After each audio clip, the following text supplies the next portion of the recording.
The library had always been a place of solace for Sarah. It was the kind of place where time seemed to pause, where even the hum of fluorescent lights couldn't disturb the silence. But lately, something was different. It started with the whispers. At first, Sarah thought it was just her imagination, a trick of the mind brought on by the eerie stillness of the library. But the whispers grew louder, clearer, until they were unmistakable. They came from the rows of books, from the dark corners she had never dared venture into. She tried to ignore them, convincing herself that they were nothing but the wind, rattling the windows or the creak of the ancient wood. It was suffocating.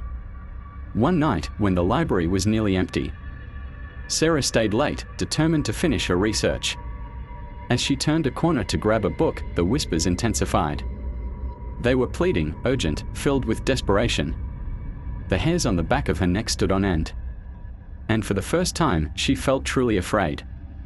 "Help us," one voice whispered. Sarah's heart raced. She scanned the rows of bookshelves, but there was no one in sight. The library was deserted, or so it seemed. But then she noticed something odd.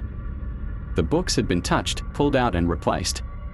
She walked closer to one shelf, her footsteps echoing in the silence. She reached out and touched the spine of a book.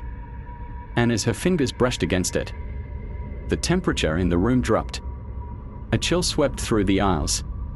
Suddenly, a book flew off the shelf, landing on the floor with a thud. Startled, Sarah picked it up. The cover was old, the leather cracked and worn. But it was the title that made her blood run cold, The Lost Souls of the Library. She opened the book, and as her eyes scanned the first page, the room around her seemed to distort.